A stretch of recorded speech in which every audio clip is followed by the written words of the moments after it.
Miserable and glum. Two words that could describe both the weather at the Japanese Grand Prix and Williams' mood. It's been a fascinating opening day at the Japanese Grand Prix, which was technically topped by Max Verstappen in FP1, the only dry session of the day. However, as alluded to in the headline, the bulk of today's discussion is going to be surrounding Williams, who for the second Grand Prix in a row have had a heavy crash on the opening day of running. From RacingNews365.com, my name is Nick Golding, and I'm joined, as always, by lead editor Ian Parks. Ian, it wasn't Alex who crashed this time, it was Logan.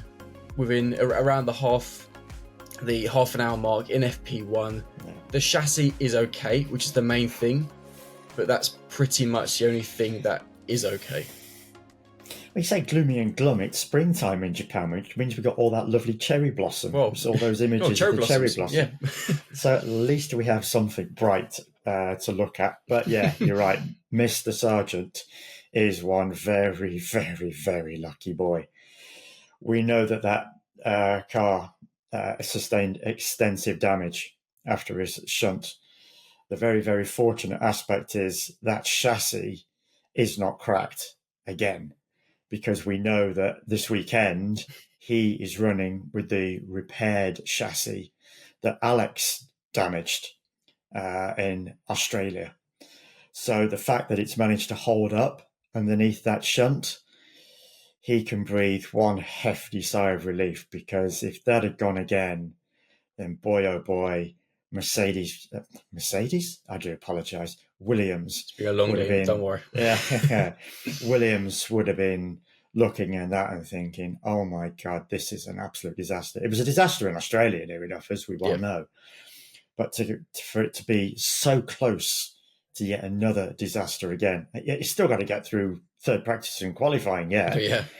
And we know what happened in last year's Japanese session last year. It was when he had a massive shunt there.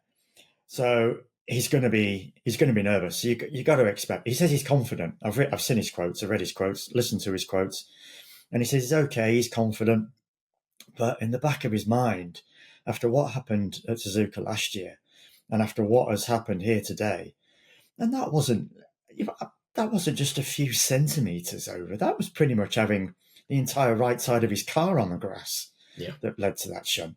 That wasn't even marginal. Wasn't even close. That was a pretty awful mistake to make from Logan. And as I say, in the back of his mind, he's going to be thinking, I'm in for a tough weekend, or I could be in for a tough weekend here. He now cannot afford to put 1 centimetre of his rubber out of place across the rest of this weekend.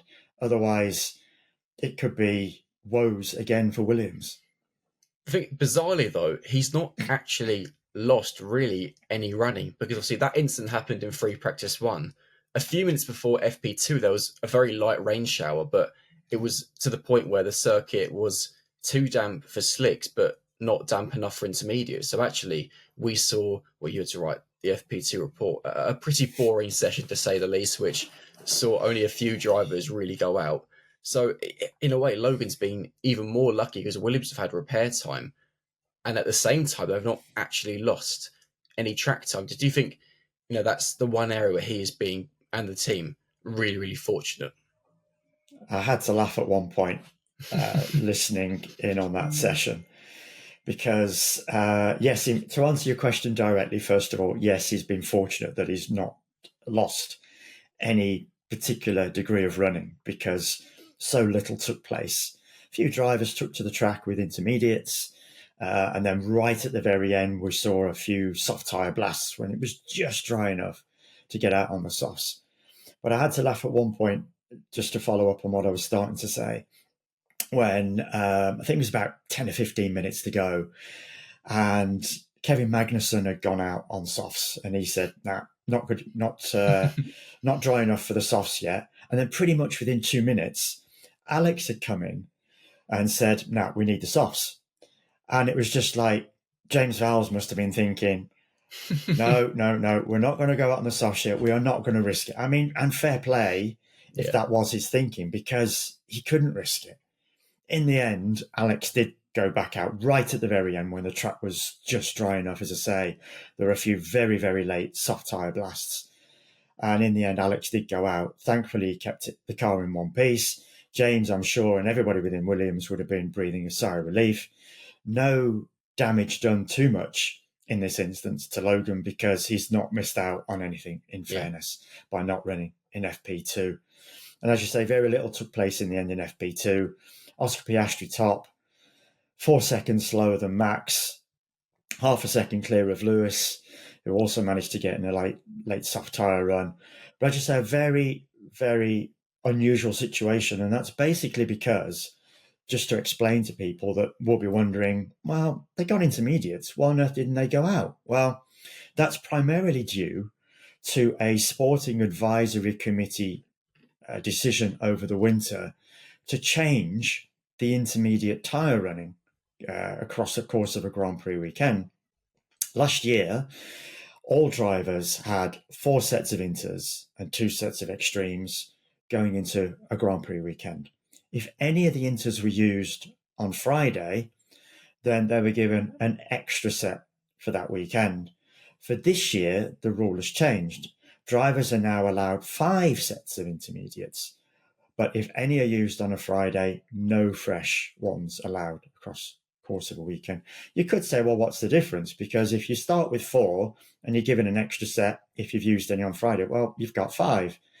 Today, this weekend, they're starting with 5. Okay, they're not getting any fresh ones. So what's the difference? Well, in many respects, the teams have decided to play it safe, effectively, on this occasion, because it's Suzuka, it's Japan, no guarantees as to what the weather might do. So they've decided to basically, for the most part, sit in the garage. Yeah. 6 drivers didn't conduct a single lap. 7 if you include Logan, of course, bearing in mind that they couldn't repair the car in time for FP2, but 6 effectively decided not to go out and set a time, not any running, not even set a time, not even to get out and just do an exploratory lap on the inters. So they're just playing it safe, which obviously is a big shame because you've got pretty much packed grandstands. It's Japan, it's Suzuka. We know how much those fans love their Formula One. And it's just one of those things. It's a shame. Do they have to review the rule again? Potentially. If they want to avoid something, here we go again. If they want to avoid something like today, simple as that. And the thing you mentioned is, there that the teams didn't want to risk it. Actually, whilst the weather in Suzuka is always unpredictable, the forecast is actually Saturday and Sunday should be dry. Of course, that can change. It is Suzuka, but there's then no point risking it. Although we speak about how Logan has been quite fortunate that it was, a damp FP2. The one person who's been very unfortunate is Daniel Ricciardo, who obviously sat out FP1 because RB fielded Ayumu Iwasa, a young Japanese driver who was in F2 last season, doing Super Formula this year. Did quite well in his debut, P16, but Daniel, FP1 was the only dry session of the day. He's now heading into quali day, having not done a single lap in dry conditions when he's already, low on confidence. Yeah, we discussed Daniel big time, didn't we? Predicted it as well in our preview show, and we made clear that he was going into this weekend on the back foot, under pressure. Results over the first 3 races clearly not good enough. He knows that himself. He's not stupid. But without FP1, because of Ayumu, as you've mentioned, and you got to bear in mind as well, he didn't run at this track last year. Yeah. This was one of those races he sat out. Really good point. Yeah, because of the fact that he had that crash in practice at the Dutch Grand Prix, ruled him out for the following 5, of which Japan was 1. So effectively now, it's been 2 years without any meaningful running for Daniel at this circuit, which, as we know, is a driver's track. They love it, but is a very tricky one to master from the outset. He had 9 laps in total in FP2, and not one of them was a relatively meaningful timed lap where he could push that RB to any degree, even given the conditions. He went out initially on a set of inters and decided, no, it's not right. We need to come back in. waited in the garage again, went back out again. And it was an in and out session for him and really difficult to gauge anything out of that car. It means now he's got 1 hour of practice tomorrow, and he's going to be praying to whoever he might wish to pray to, whatever his religion might be, for the FP3 is a dry session tomorrow, because he is going to need every single minute of that session to get to grips with that RB, to ensure he's up to speed going into what is a crucial qualifying session for him. He is not going to want to be going out in Q1, that's for sure. He's going to want to be going into Q2, Q3 if he can at all possibly manage it. He needs every minute he can get, as I just said, and every lap under his belt, because he needs the best of weekends to avoid even more pressure being applied on him. Well, as you mentioned, it's a tricky circuit where you need to be confident. So with that in mind, for those watching the video, let us know in the comments section if you think RB, made the right choice, regardless of the weather, in, effectively dropping Ricciardo for FP1, so replacing him with Iwasa. It'd be interesting to get your thoughts going from RB to Red Bull, because we always say that obviously FP1 is very unrepresentative of what to expect. However, it was a Red Bull 1-2. Ferrari and Mercedes close by. However, from onboards, the RB20 already, when it's dry, looks on absolute rails. And they've brought updates to that car as well this weekend, including a new floor, which quite clearly appears to be working.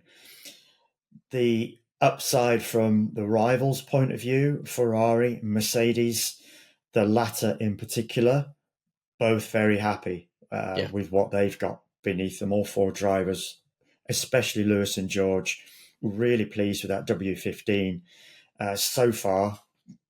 One practice session effectively to get to grips with it, but from FP1, compared to the way they came out of Australia, which was one of the worst weekends for Mercedes for many a year, the W15, both have said, both George and Lewis have said, is at least well balanced.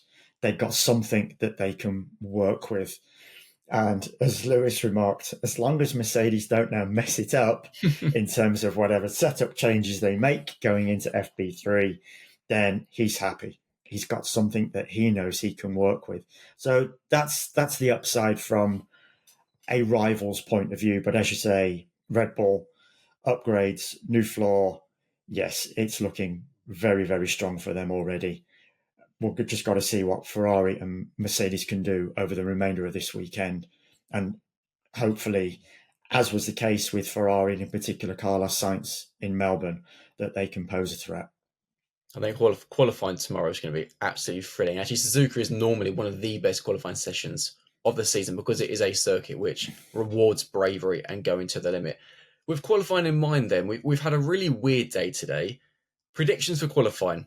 Probably more impossible than normal, but it is a tradition of the F1 update. Well, I've made it a tradition. You can go first, because I need some time to think, I'll be honest. So, come on, a bold prediction. Okay, pole position and a bold prediction, because, who knows about pole? As you say, mate, it's really difficult to call. Based on what we've just said, I think pole position is a no-brainer. We've got to go for Max, providing there's no technical gremlins, providing there's no spanner thrown into the works. And at this stage, you can't see beyond him, in all fairness. Yeah. Bold prediction. I'm just looking at the times actually here on my screen. And the FP1 times or the irrelevant FP2 times? The FP1 times, because obviously that is the most relevant. And you've probably got to go with Yuki. Maybe, certainly Q3. Yeah. Without a shadow of a doubt, I think he's going to be in Q3. This is his home circuit. He knows it like the back of his hand. Posted a reasonable FP1 time. And okay, it's not that bold, of course, is it, in fairness? But it's a V-carb, an RB, whatever team name you prefer, getting into Q3. And I think that would be a really strong result from them. As to where Daniel can finish, he's going to want to be close. Yeah, can he make Q3 as well? I think he has to be. I think he has to be close. We've spoken about the rumours. If he is running out of time, we don't know if that's true or not. But if he is, then he's got to perform. Okay, so you're going Yuki Q3. Yuki Right. Q3, as I said, not Okay. massively bold. I appreciate that, but I think bearing in mind the V carb, the RB, yeah. But that's quite incredible because when you think about it, if you go to the start of the season, we would have said, Yuki is, to say him in Q3 is quite bold, but it Yeah. almost shows how well he's performed that we're now saying actually that's not too bold. We kind of expect that. Okay, who am I going to go with? I'm going to go really bold. Max pole position because I think he's on a good run in Suzuka. I'm going to go for a Mercedes on the front row. Well, Ooh. Lewis did say that FP1 was the best session they've had all season. Now, in the past, when Lewis has said something good, typically the next day it all goes to pot. Yeah, because he So actually yeah, said, Nick, he actually said that it's the best the car has felt yeah, all season across which any means session. tomorrow will probably be the It's opposite. probably going to go belly up, yeah. I nearly So used a with that different prediction in phrase. mind, for those watching, let us know in the comment section what you think is going to happen in qualifying tomorrow, and give us your bold predictions. Don't let it just be me and Ian making fools of ourselves and getting everything wrong. From everyone at racenews365.com, make sure you're checking out the website to keep up to date with all the content. Make sure you like this video, subscribe to the channel, especially if you want to win some F1 merchandise. Our competition does end prior to the race getting underway on Sunday. You need to subscribe to the channel. The winner will be chosen at random and announced in the podcast on Monday. That was a mouthful. For myself and Ian, we'll Well catch done, you mate. guys. I Something said else? was well done, mate. Oh, well done. If we said hold on to this. No, I said well done. Thank you. Thank you. I remember I'll get in trouble if I forget to say about the prize giveaway. Right, anyway, for myself and Ian, we'll see you guys tomorrow for qualifying. Catch you later. Take care, folks.